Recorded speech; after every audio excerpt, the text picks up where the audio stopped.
Queridos filhos e filhas da igreja, é muito interessante e salutar que a gente reveja o último versículo do evangelho de hoje. Dá uma olhadinha, coloca aí na tela também para nós. No versículo 11. Versículo 11, vamos prestar atenção na missa? Versículo 11. Este foi o início dos sinais de Jesus. Agora vocês. Ele o realizou em Caná da Galileia e manifestou a sua glória, e seus discípulos creram nele. Então vejam que interessante, o início dos sinais de Jesus, ou seja, o primeiro milagre de Jesus, não aconteceu nas praças públicas, não aconteceu na frente das multidões, não houve cura, não houve expulsão de demônios, ele não realizou no templo e não quis nem mesmo fazer esse milagre na frente de seus oponentes ou adversários declarados, que eram os escribas, os fariseus e os mestres da lei. Jesus evita a todo custo ser um showman. Não, Jesus não quer ser um showman. O primeiro milagre, o sinal de Jesus, foi realizado, caríssimos filhos e filhas, na discrição, no íntimo de uma festa de uma família. A realização do sinal desse milagre numa festa de casamento também é proposital, pois revela a forma como Deus escolheu e quer estar conosco, que somos o seu povo. E qual é essa forma? Elegendo a nós, que somos o seu povo, como a sua noiva, como a sua esposa. Por isso a primeira leitura nos fala do noivo e da noiva, ou seja, da igreja e do seu esposo, que é nosso Senhor e Salvador, Jesus Cristo. Qual é a forma que Deus quer se relacionar com você? Como um noivo com a sua noiva. Por isso que o povo de Deus, a igreja, é chamada na primeira leitura de predileta, bem casada. Nós somos a igreja de Jesus, a bem casada, porque o nosso esposo é nosso Senhor e Salvador Jesus Cristo. Agora, aqueles que se fiam no mundo, nas esperanças parcas e débeis desse mundo, são mal casados.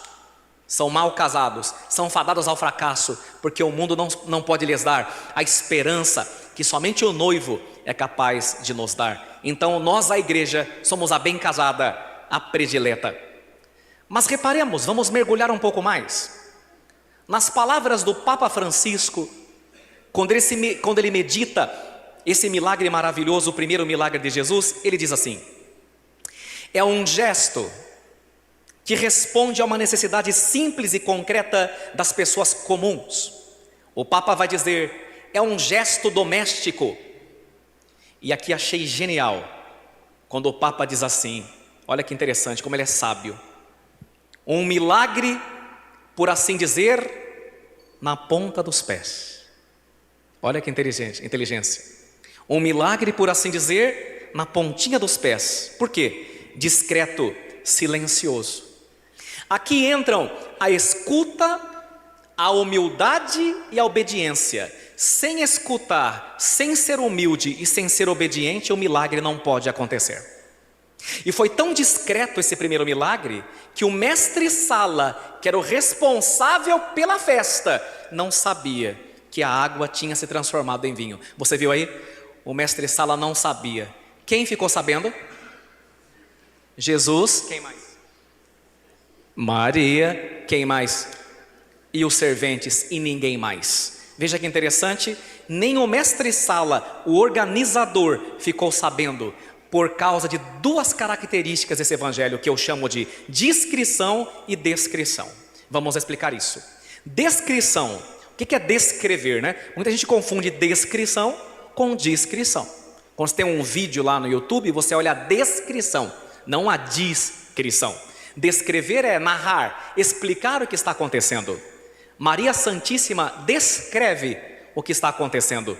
E nosso Senhor Jesus Cristo e ela, de maneira discreta, resolvem o problema. Descrição e discrição. Você já pensou? Isso era um vexame. Acabar o vinho no meio da festa. Aqueles noivos iam ficar mal falados. Convidaram o povo, não deu nem a bebida nem a comida. Imagina, iam falar nos próximos 10, 20 anos, que você fazendo tudo, o povo já fala. Você dá uma festa de graça, o povo está reclamando que a cerveja era ruim. Então você imagine o que ia acontecer com essa família. Já pensou se essa informação caísse nos ouvidos errados? Já pensou que se não fosse Nossa Senhora, a discreta por excelência, que tivesse ficado sabendo? Já pensou se os haters que estivessem nessa festa ficassem sabendo? Já ia sair no Jornal da Galileia: casal passa vexame. Ainda bem que caiu nos ouvidos de Nossa Senhora, porque Nossa Senhora não conta para os outros, ela conta para Jesus. Aqui já está uma coisa, católicos e católicas: sejam mais discretos. Às vezes as pessoas ficam sabendo da vida de vocês porque vocês fornecem informações desnecessárias no Instagram, no Facebook da vida. Às vezes a turma está sabendo que gente da sua família não está bem, que vocês fizeram lá uma viagem para não sei na onde, gente que não importa ficar sabendo da tua vida. Você está dando munição para o demônio e para a inveja. Quantos de vocês colocam coisas pessoais desnecessárias na internet? Por carência também, Quer ser amado, ser admirado, geralmente por carência. Sejam mais discretos, para não atrair inveja, pragas, maldições e perseguições. Sejam mais discretos, e a discrição caminha junto com a elegância. Você tem redes sociais e você trabalha, publique coisas do seu trabalho, da sua função. E coisas pessoais é para 3 ou 4 pessoas, não é para 1000 ou 2000 que estão de olho em você muitas vezes, com raiva pelas conquistas que Deus está te dando. Às vezes vocês são muito ingênuos nas postagens de vocês, e fica a dica. Segunda coisa, os dons que o Senhor possuía, Jesus, e possui, e que Ele exerceu nessa terra com tanta maestria, eram dons para os outros, nunca para o benefício próprio. Assim também os dons que nós temos não são simplesmente nossos. Os dons que nós recebemos só têm sentido e só são eficazes se são para servir o mundo, as pessoas que estão à nossa volta, para tornar esse mundo um mundo mais católico, um mundo melhor, um mundo mais cristão. Quando os nossos dons não são colocados a serviço dos outros, como Jesus colocou o dele hoje em Caná da Galileia, o que acontece conosco? Caímos na vaidade, caímos na autopromoção e no exibicionismo, que se torna pecado. Queridos filhos e filhas, nós corremos um risco de, em nossa evangelização, não estarmos levando o nome do Senhor, mas a nós mesmos, nossos projetos pessoais e nossas vaidades. Quando nós dizemos é o meu projeto, é o meu grupo, é o meu movimento, é a minha pastoral, é a minha logomarca, nós estamos caindo na vaidade, na autopromoção, no exibicionismo, e aí consequentemente nós caímos no pecado. Será que estamos levando o nome de Jesus? Ou estamos levando a nós mesmos nas missões que nós dizemos que são evangelizadoras?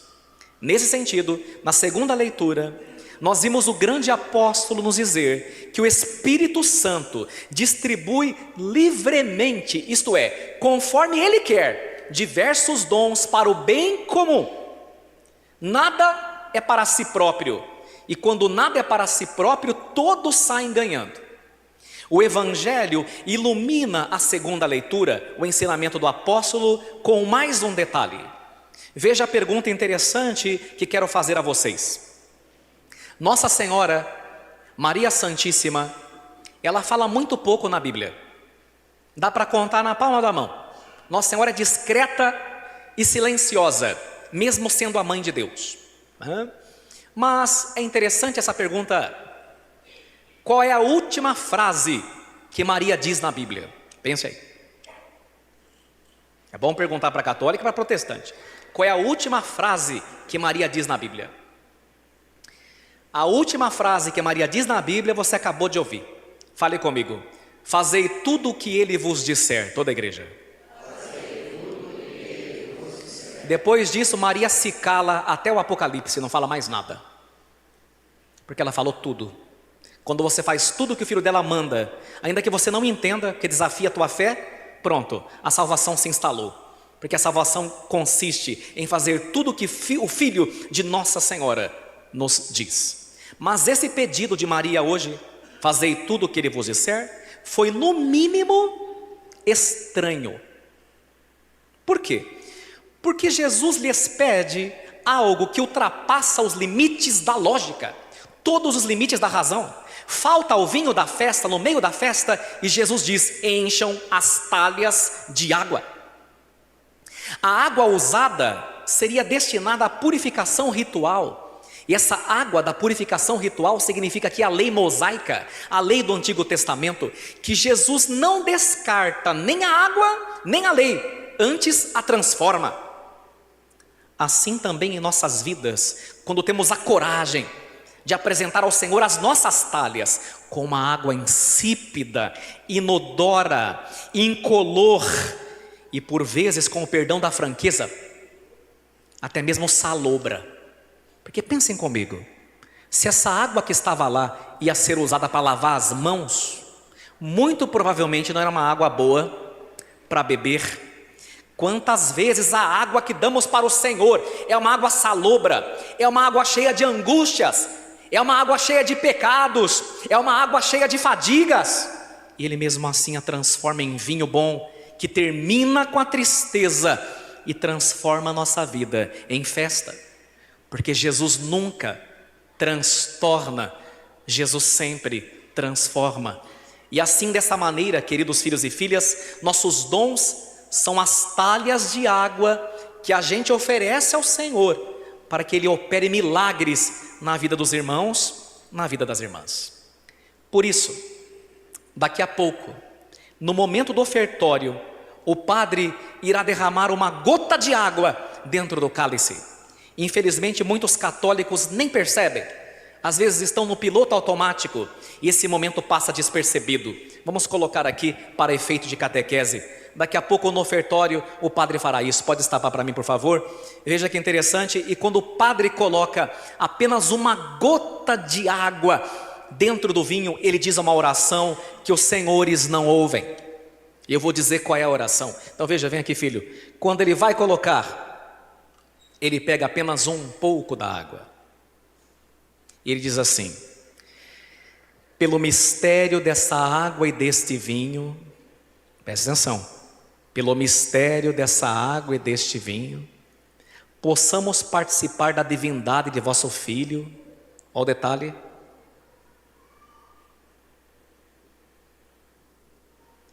Que se dignou assumir a nossa humanidade. Olha que interessante. Nesse gesto da Santa Missa, nós estamos lembrando os serventes que trouxeram sua água. E o Senhor que nos deu um vinho, mas daqui a pouco um vinho muito superior, porque é o seu sangue preciosíssimo. É o vinho transformado em sangue. Essa mistura dessa gota, e é uma gotinha só, no vinho, significa a nossa humanidade mergulhada na divindade de Jesus. Significa a nossa pequenez mergulhada na sua grandeza. Significa o encontro dos homens e das mulheres com Deus, para que o milagre possa acontecer. Então vejam, queridos, que coisa bonita. Deus pode fazer milagres sozinho, claro, mas Ele quer fazer milagres contando com a nossa participação. É do encontro do ser humano com Deus que o grande milagre acontece.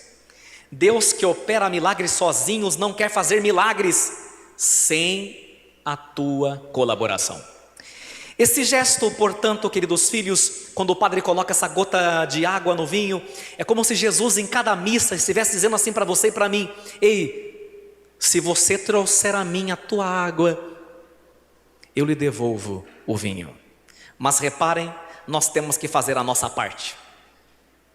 Quantas vezes, para nos eximir de nossas responsabilidades, dizemos para alívio da nossa consciência a seguinte frase: vamos deixar nas mãos de Deus. Tá bom, a frase não está errada, mas nós só temos o direito de deixar tudo nas mãos de Deus depois que fizemos todo o necessário e a parte que nos cabe, que é encher as talhas de água. Quando eu estive em Caná da Galileia, eu fiquei chocado com a descoberta que os arqueólogos fizeram, porque eles acharam em Caná da Galileia algumas talhas de água. Vamos colocar a imagem aí para que vocês possam ver. Veja, vocês estão vendo, elas estão dentro de um vidro. Eu vi essa talha pessoalmente 2 vezes. Vocês estão vendo as pessoas passando em torno ali, um rapaz de verde, né? Outro de camisa listrada.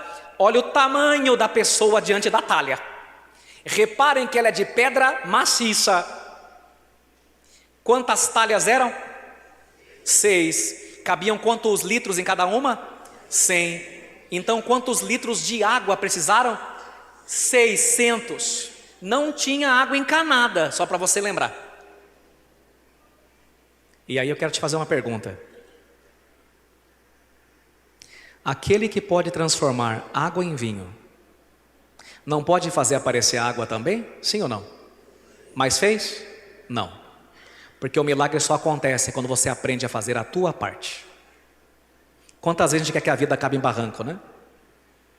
Quantas vezes a gente quer passar em concurso sem estudar, né? Vem a turma do Enem para mim: padre, põe a mão na minha cabeça para eu passar no Enem. Pergunta: você estudou? Hã? Nunca ganhei nada. Não joga, né? Fica difícil, né? Não é verdade? Não arrumo ninguém, mas também não namora, né? Fica difícil. Então, queridos filhos e filhas, se você trouxer a mim a tua água, diz Jesus, eu lhe devolvo o vinho. Mas você precisa fazer o seu esforço, a sua parte, porque a parte de Deus Ele sempre faz. Por isso Santo Inácio de Loyola dizia, olha que bonito, isso é forte isso daqui: ore como se tudo dependesse de Deus,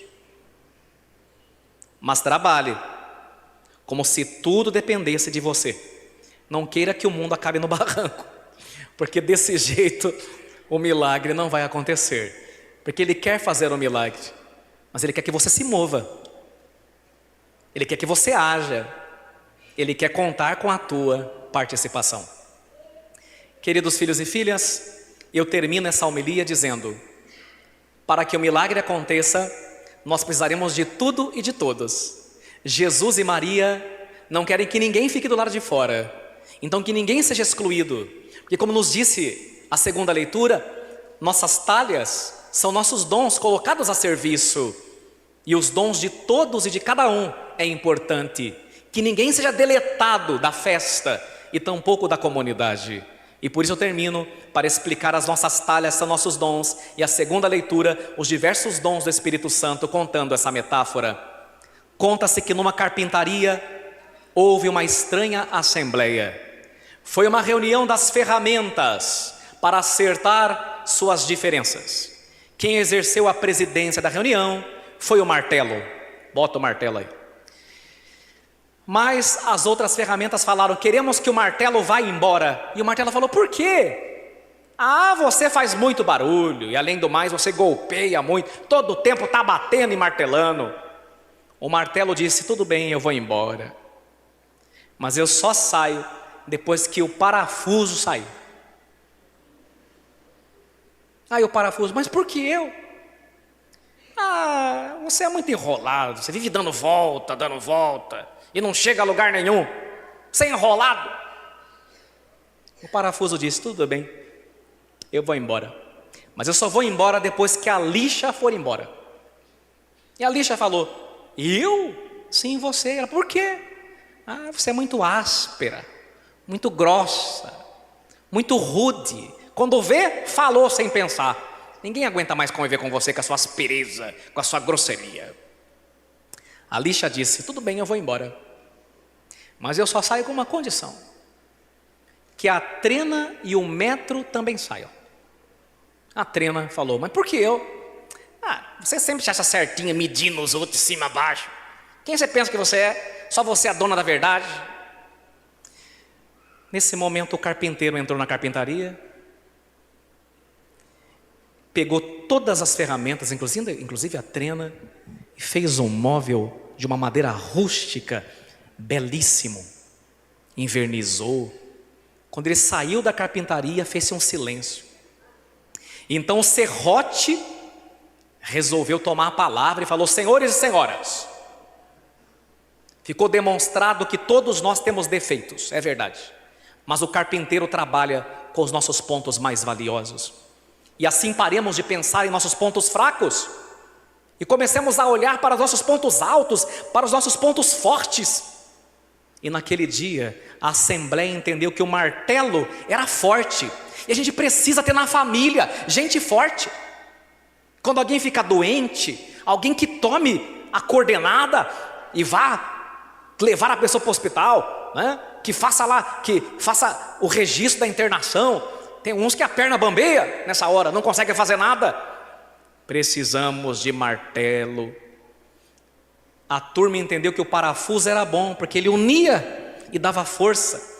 Não tem aquele na casa, na família, na igreja, que junta os outros para um almoço, para uma janta, para um churrasco.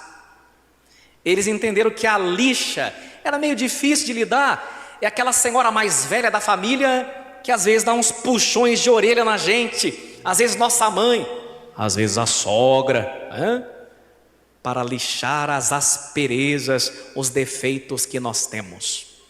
E eles entenderam também que toda a família precisa de um metro, de uma trena, alguém sábio, talvez um avô, talvez um pai lá em casa, que fale assim: gente, estamos passando da medida, vamos voltar à sobriedade. Queridos filhos e filhas, para que o milagre aconteça, nenhuma talha pode faltar. Todas e cada uma são importantes, e devemos unir as forças e nos concentrar nos pontos mais altos, porque todos e cada um têm dons que o Espírito Santo distribui em favor de todos. Conclusão: deixemos, portanto, hoje que o divino carpinteiro, que também sabe fazer vinho, opere através de nós lindas e belas obras que embelezem este mundo e transforme a vida numa festa que não se acaba. Porque caso você não tenha percebido, a festa ia se acabar. Mas Maria não deixou, porque onde está Nossa Senhora e Nosso Senhor Jesus Cristo, a festa nunca se acaba. Assim seja. Amém.